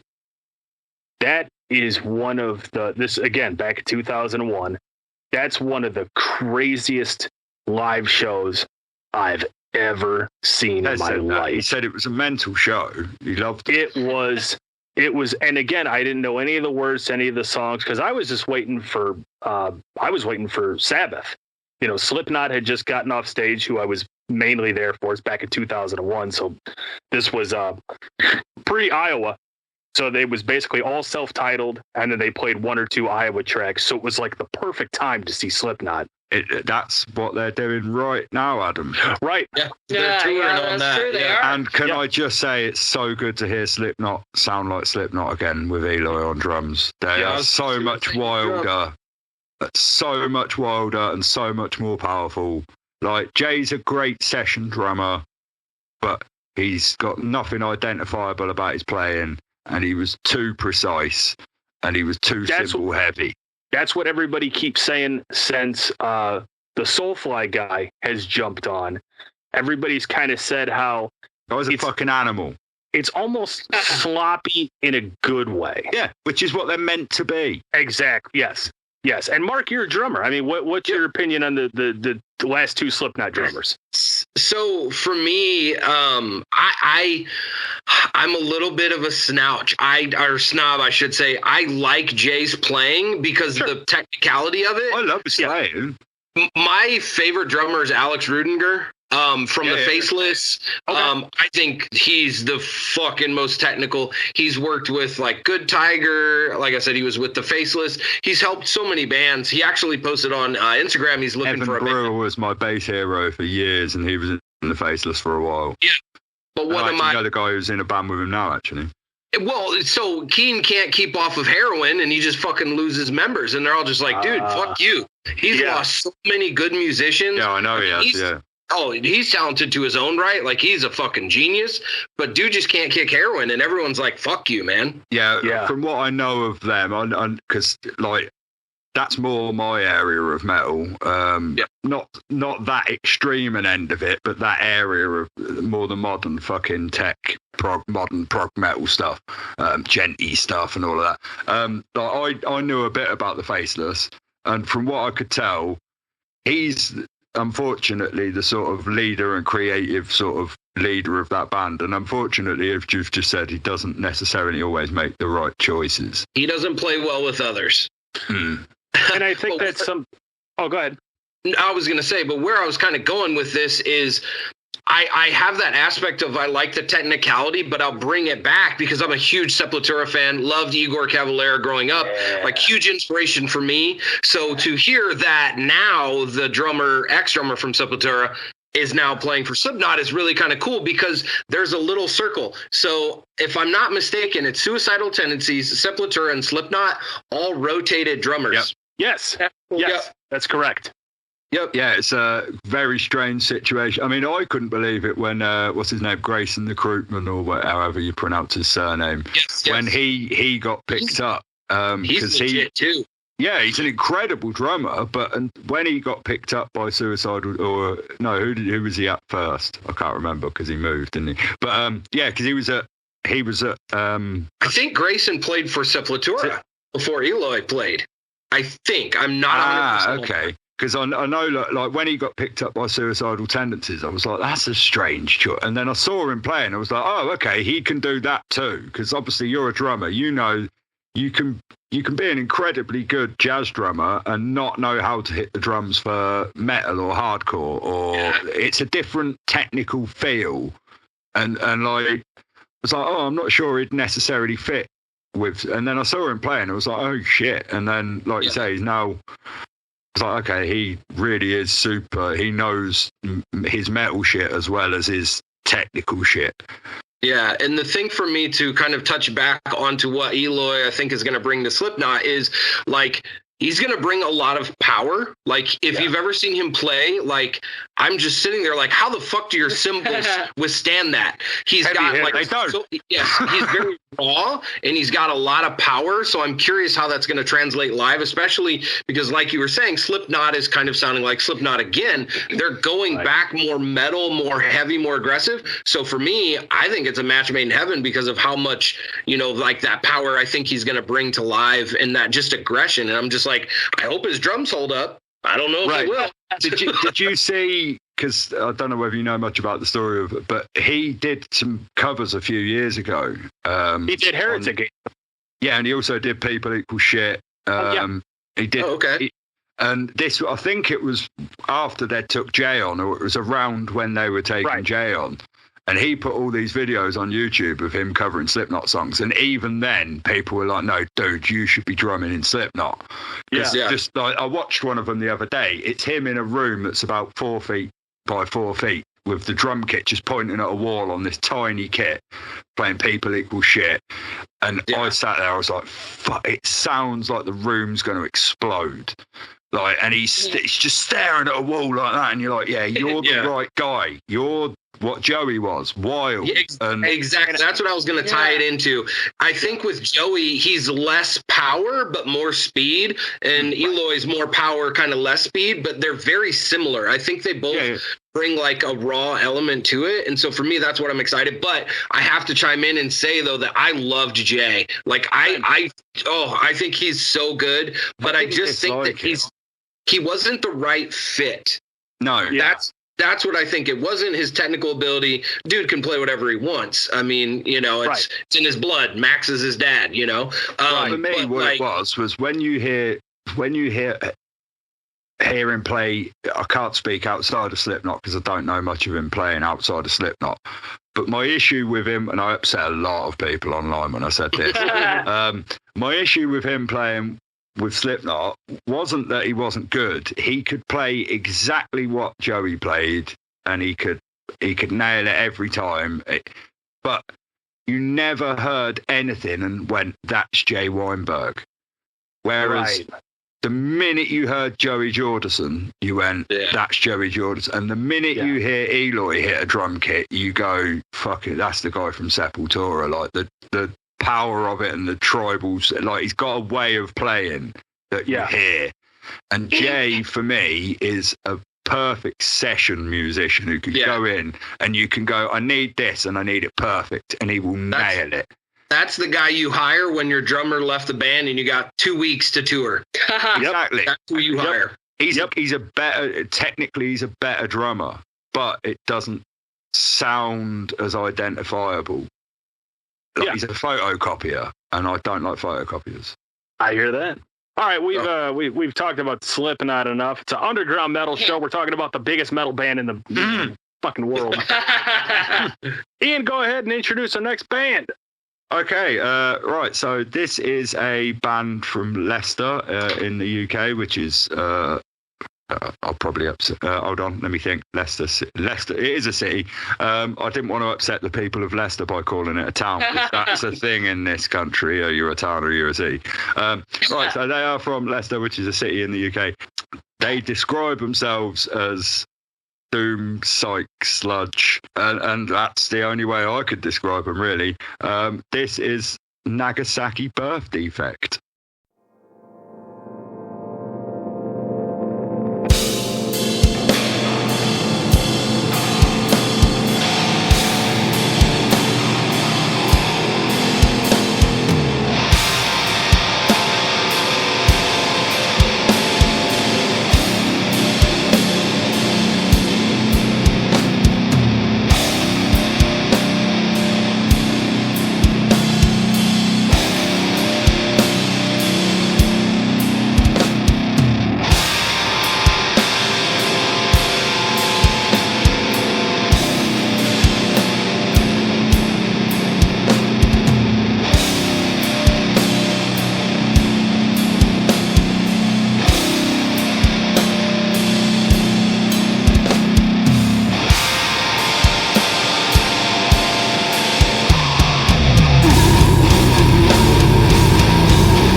The thing I noticed with Nagasaki Birth Defect is their album cover is so rad with the contrast to what their music actually is. That artwork is amazing. Oh, yes.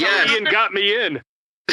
But I was sending Adam pictures of that fucker. Have you seen the inside of the cover with the incinerator? No, I haven't. Oh, Go on the Bandcamp and look at the inside. Go on look at the inside of the cover right now, because the inside makes the outside even better. Yeah, I was say, if you want to pull it up. So for me, the other thing that I thought was so interesting was some of their song titles on that album. Mm-hmm. So we had Shotgun Blast, Castration. Yeah, yes, that's so fucking rad. And then we had Over a Vegan Sausage Roll. I was like, okay, what the fuck's that about? And then Wood Chipper Death Sentence. Yes. Like, my personal favourites were Just Stop Being a Cunt. And what was it? take your stupid gimmick and kindly fuck off. That's a very English title. And fuck off with your witchy bullshit. I really like that as a title. Yes. Yeah, it sounds like the name of a horror film. Like, it sounds like the monster from a horror film. Imagine that monster.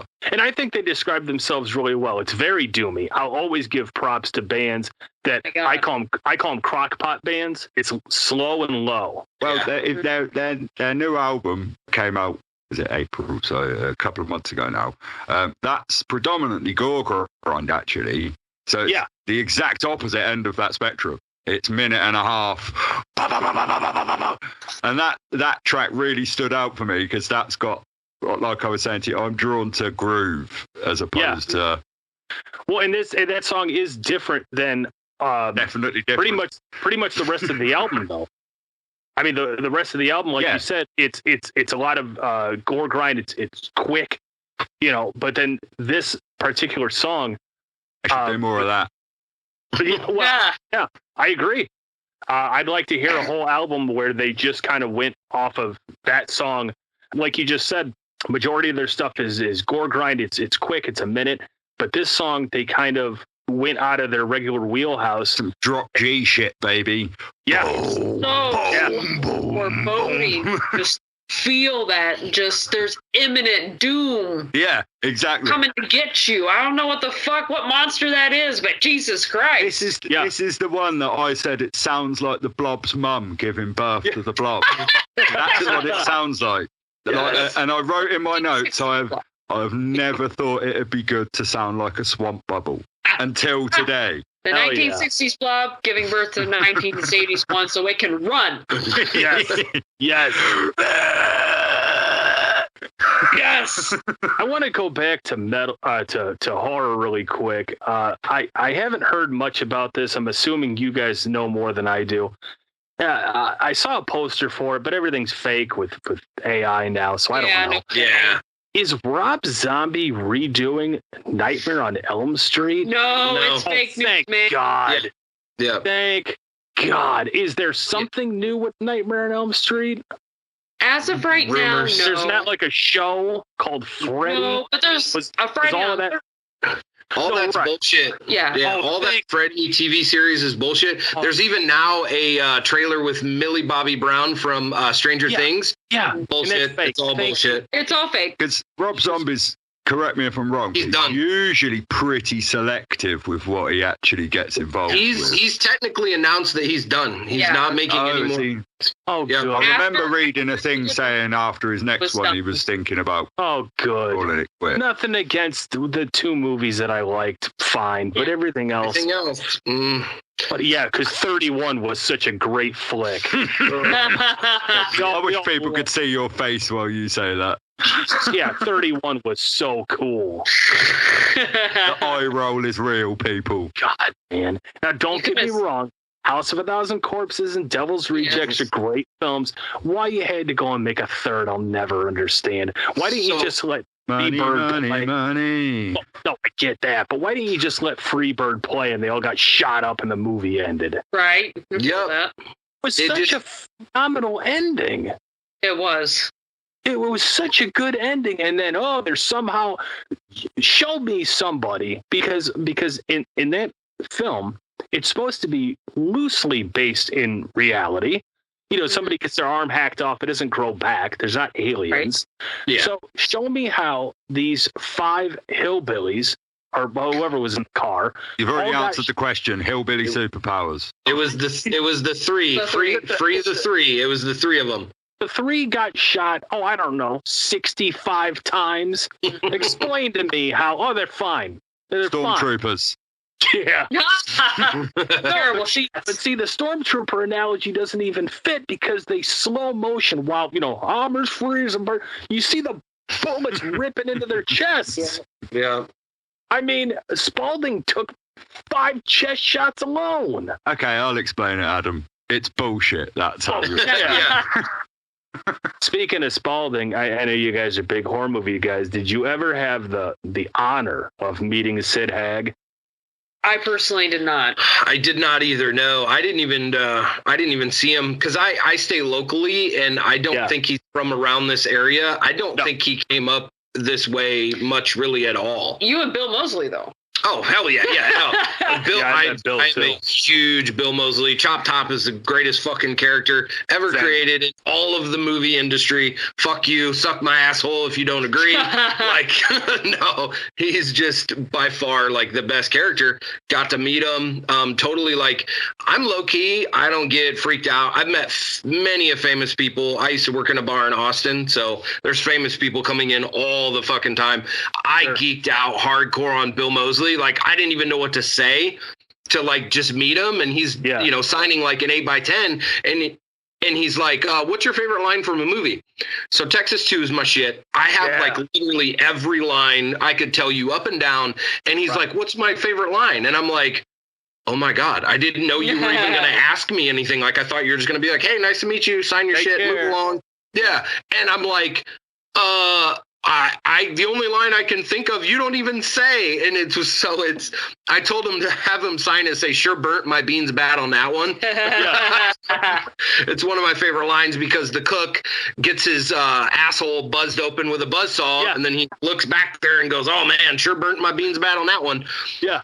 That's not even his line. And I was like, oh, I felt like such an idiot. So I have to meet him again because my favorite line by far is when he's chasing Stretch up in the very end, and he's hacking her legs with the little straight razor, and then he comes up top, and they see Grandma, and he says, "It's like death eating a cracker." Yeah, like, that's my favorite line. Bill Moseley has to sign that shit and say that because I have to redeem myself. I dropped the ball on that hardcore. Meeting Sid was really surreal. Because you're at this horror movie convention, and for people that don't know, he's been an actor longer than any of us have been. So yeah, I mean, we can go back to one-offs on like Star Trek or whatever the hell he was on. And, the guy's been around forever. He kind of stopped acting. Rob Zombie picks him up, makes him the most iconic horror clown since Pennywise. So now he's at this convention. 1 million people are foaming at the mouth to meet him. He's setting up his own table. He's lining up his own 8x10s. He had no assistants. He had no people. I caught him as he was walking in, and I offered to help. I said, can I help you set your table up? Can I help you with anything? And he said, oh, no, I've got it. Sets up his table. And everybody from little kids to people our age just foaming at the mouth, telling him how much they love his work, and everybody has everything from figures with his likeness to DVDs and everything. And his whole attitude was just like, why are you guys in line? Like, who cares? I don't think he ever, not appreciated isn't the right word, because I'm sure he appreciated it, but I don't know that he ever really got the scope of how important his character. No, look at him. How important that's the bass player from the Dark Horse. Oh, nice. That's Spalding. That's awesome. Yeah. Sorry, I just while you were talking about that, I was like, oh, I remember that photo of him. I'm gonna have to find it. I just don't know how. I just don't know if he really got all the way through how important he really was to this new generation of horror fans, because this was such a fresh character. Now, Rob Zombie could have picked anyone, but he picked Sid, and Sid just stole the fucking show, man. And when you meet him in person, he just has this kind of like, whatever attitude. Well, and I think what really, I think what really separated Sid Haig was just his acting. His acting chops are amazing. If you even dig back into like his early history, he did like a lot of shows in the 60s and 70s. One of the shows that really, Luke couldn't remember the name of the show, but it was actually a comedy show. Okay. And he actually, the comedy show was trying to go in a different direction. I guess it was supposed to be a parody on soap operas. It wasn't soap. It was a different show. But it basically was, he had this very serious line in it that apparently made the audience that was filming it go quiet. And it made so many people pick him up for other things. As a matter of fact, later on, he got cast in a big role of Galaxy of Terror. And that was a breakout role for him. He also starred in that movie. He starred alongside Robert Englund as well when he was nothing. Mm-hmm. So like that just tells you the scope of his power, the way he has his acting chops. And even if that's a B movie film, it made him get noticed because he became huge after his that. Catalog's gigantic. It's incredible just looking through IMDb, just looking at all his stuff. But you know, to think that like Rob Zombie picked him out because of all this shit, and probably because he was a big B movie person. He probably saw Galaxy and Terror and like, that's my guy. Almost probably almost certainly what it is, because Rob Zombie is a big sort of film buff. He will have looked at people and gone, I don't want the big guys. I want the people that I like, the B movie heroes, the people that I loved, that I thought were good actors. They're the people I want to cast, not the ones that are going to cost me a fortune. And do you know what I mean? Now, nobody can see this, but if we're showing off people, you know, dressed up as Captain Spaulding. Is that you? Yeah, it's me. That's awesome. Yeah, that was a Halloween party, and I actually did the makeup in the my buddy drove, and I did the makeup in his side mirror, just like standing there doing it real fast. That's cool. It wasn't even a plan. I didn't have a costume, and we were driving to this party. And we passed a Halloween store, and they had, you know, just like the cheapest $5 makeup kit you could find. And then when we got to the party, they had fried chicken. So I just stuck a piece of fried chicken in my pocket. And anytime somebody wanted a picture, I just held up the fried chicken. And that's awesome. Wasn't even meant to be. Yeah, we knocked out 5 tracks. We talked a good amount of horror. We somehow got lost on a Slipknot tangent. Sorry about that. It's always my fault, the tangents are. It's fine. We talked about how terrible of a person Marilyn Manson is. Again, sorry. Actually, no, I'm not sorry. Fuck him. This was good, man. So when this comes out on Blood in the Cornfields and when this comes out on Black Tornado Podcast, if you really enjoyed this, make sure to hit up both social media accounts. Let everybody know how much you enjoyed this, because I, for one, would love to do this again in the future. Absolutely. Let them know how good their podcast is, and let us know how shit ours is. Yes, correct. Not bad. That's what I want to see. I want to see your shit comments. Just your shit. I'll say this and be dead honest. We haven't been doing it that long. We started late February, and it's only early May. We have got nothing negative. It's all been incredibly positive. Good. That's awesome. All been incredibly positive. And even with the old Black Tornado, I wouldn't say negative, like, I don't know, like people weren't mean. Criticism I can take. I can work with criticism. We haven't even gotten criticism. All we've got are messages from bands saying thank you and saying how because we put it up on Friday. So say we'll get a message on Monday and they'll go, hey, we got 5 more people follow our Instagram, or we've noticed that we've got 20 more streams, 20 more views on, you know, whatever. And like I said before, I mean, that is the point of Black Tornado is Ian and I, we don't get anything financially out of it. It's just to bring these bands that we really like their music. It's just to bring more attention, you know, to them. But just like the same you did with Tim, I'm sure when that episode went up, people went, and if they hadn't seen Beware the Clowns, they probably watched it on Tubi, or they found it somewhere, or they got an intro. A bunch of orders last week. He sent out a bunch of orders that I saw last week. Oh, that's great. That's great, because in the same wheelhouse as an underground band, you know, that's the same wheelhouse of an underground director. I mean, this is what we want. We want to put these guys. You can only do so much as the artists.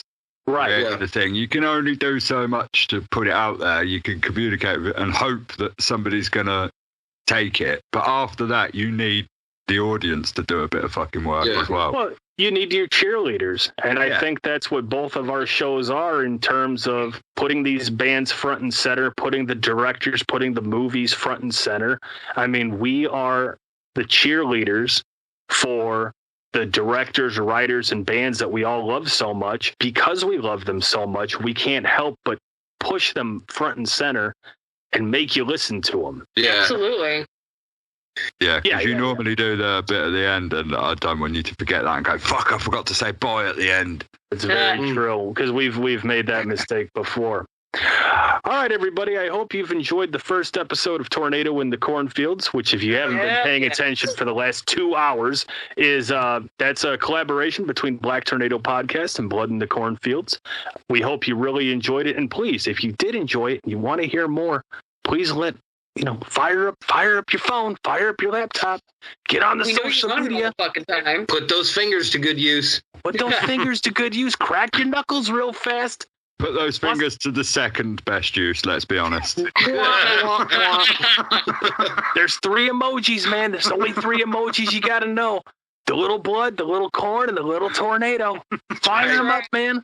Because we'll come back. We'll do it again soon, whether you want us to or not. I have been Adam. I've been here. I'm Mark. And I'm Ivy. Look out for each other, and good night, cellar dwellers. Bye. Bye-bye. I'm not looking out for anybody. Fuck them.